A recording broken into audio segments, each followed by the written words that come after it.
That's a wrap for Lake of the Ozarks. It was I had I had more weight today, but really I don't think it was a better day. In all reality, I probably fished better. I fished clean. I didn't lose anything. I think I had one bite that was a good one. I didn't lose it, just missed. The only difference from today and yesterday was the biggest one I had bite. It literally bit. It wasn't even close to the same area, but like literally the where the other one bit and where this one bit was basically the exact same. In between two docks, I literally made the exact same cast, and it blew up exactly the same distance away from the bank. Blew up just as hard, and it was like a three and a half pounder.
That's probably what I thought yesterday's fish was.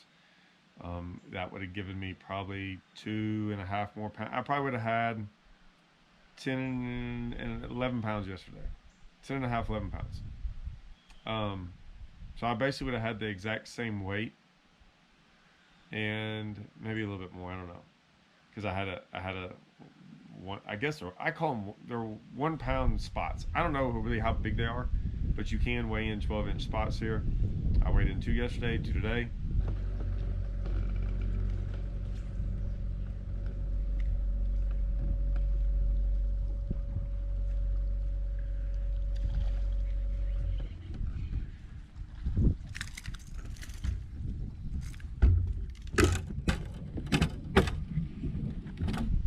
I'm not I'm not exactly proud, or I'm not too proud.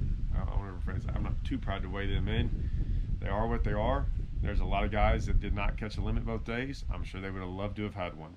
Most guys will tell you that they're like, man, I don't even know how to go catch one.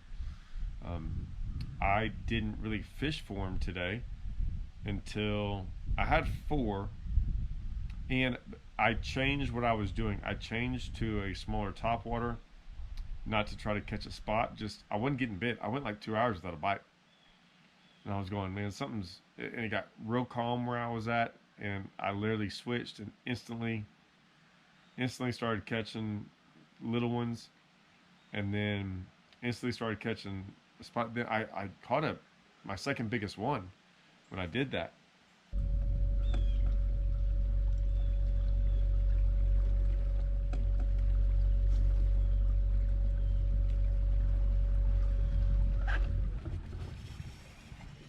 Maybe in the net.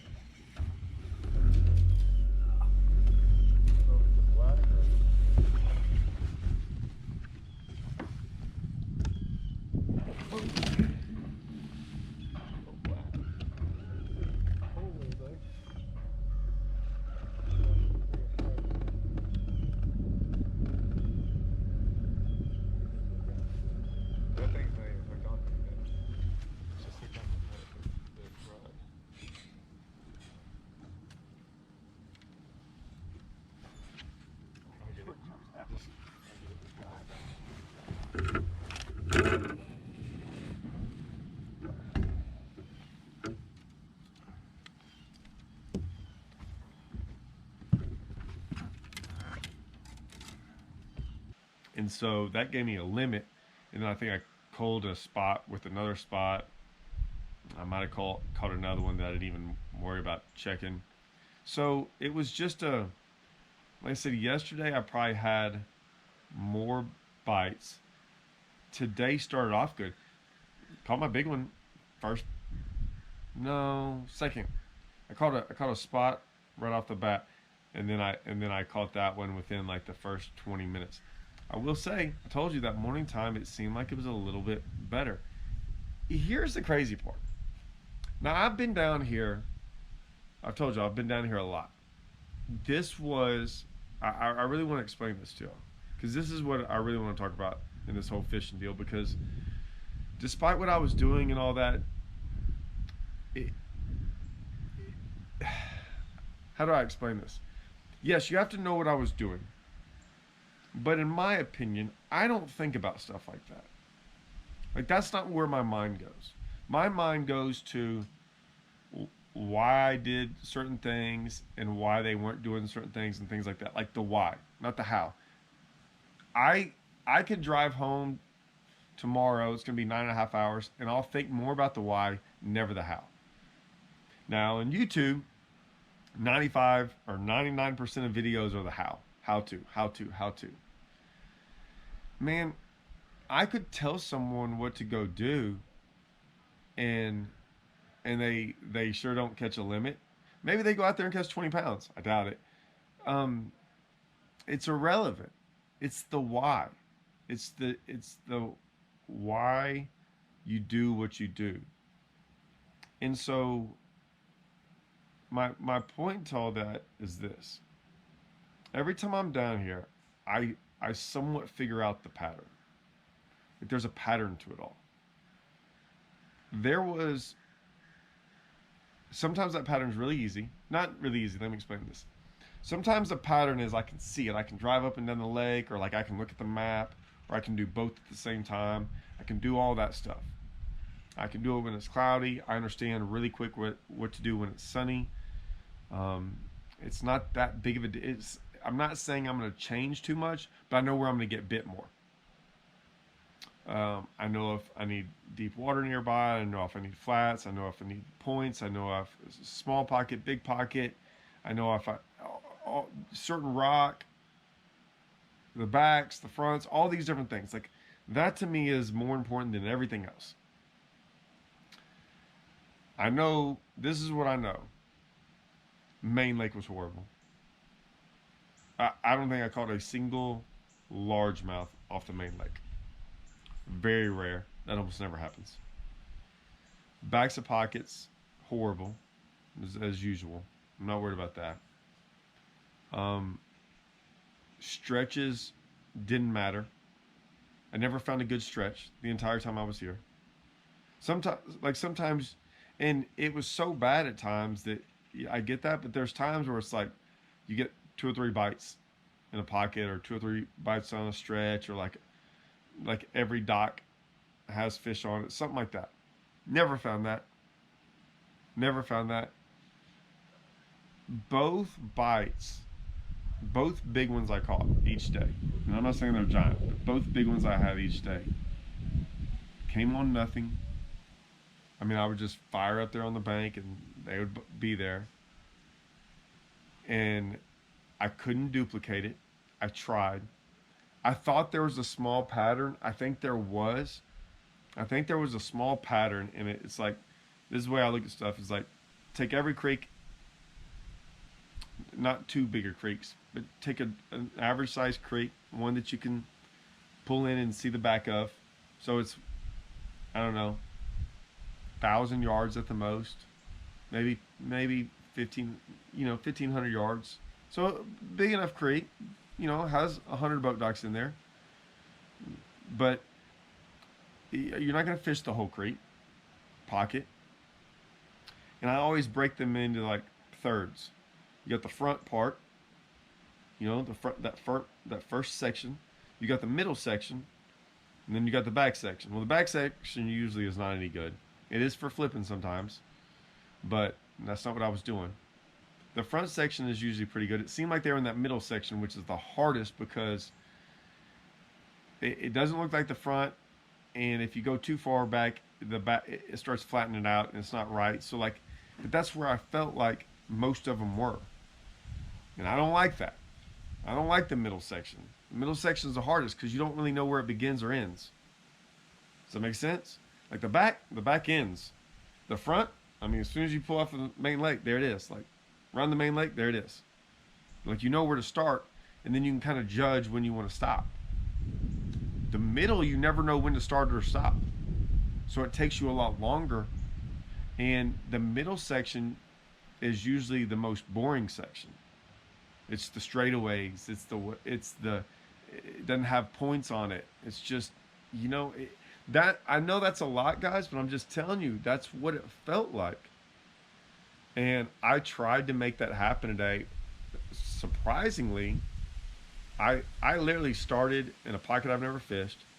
I sat there and looked at the map for about 30 minutes this morning, or before takeoff, and I was just like, hey, I'm just gonna put my head down and go. And I don't think I hit anything that I hit yesterday. Like one stretch I did, and that's it. And I just hit all new water. I just tried to put my head down and just go, and just like not worry about like what the next like spot looked like. Just like put my head down in the next boat. Like I found a couple of neat places that I marked. Didn't even if I caught a fish there. I know one day I will. I don't know what else to say, man. It was just a weird event. I wanted to fish this way. The deep bite. I went out deep like 5 minutes here and there. And just looked and threw. I rarely saw any fish. I've always known that deep bite kind of is not good when it's cloudy and windy and stuff. It was blowing like 10 to 20. I don't know. Was it better today? I mean, I moved up. I don't know how much I moved up. This lake's really bad sometimes about guys catching them one day and not catching them the next, and vice versa. I don't know. You know, not a lot of guys had a limit both days. Still had a limit both days. Not saying much. It is something though. I can't remember the last time I didn't have a limit in the Toyota series. The championship, I guess, on Table Rock, but other than that, in like a regular season event, it's been years and years. So I wish I could take something from this. I don't understand why it was as bad as it was. I don't know. Maybe, and I probably won't ever find out. And that's okay. Did I kind of made a couple little adjustments today here and there to catch some fish. I think I did as good as I possibly could. However, it was the one time in practice I just didn't feel like I was really fishing around them. And I fished a lot of the lake. I've never really done this. I fished more of the lake this time than ever before. I really branched out. And I think most of the guys caught them on the other side of the lake, from what I can tell. So, is it better there? Probably. It's usually better on our side, or it's been fairly good on our side. And I say our side. This is just I have to pick one side of the lake. I don't have time. I don't live here. I got a big section to figure out. And this is the first time I've actually ever seen it not play like that well. So, from what I heard, and my buddies that stay here, they told me, I'm like, hey man, they know all the guys that fish over here, and like they didn't do any good. Maybe I'm wrong. Maybe they don't know everyone, but it felt like the guys over here didn't do good, and I know all the guys that went the other way caught them. Like the guys I know that went that way, they all caught them. So, you know, and when I say caught them, I mean caught a big bag, caught over 13 pounds at least. So now I'm driving back, get ready for the Bass Champs Championship on Texoma. Maybe bring a couple little, I got a secret or two here. I'm going to bring the Bass Champs on Texoma and see if I can make up for it. I still like this lake. Like the Ozarks, it's fun. Hope y'all enjoyed it. All right, see y'all.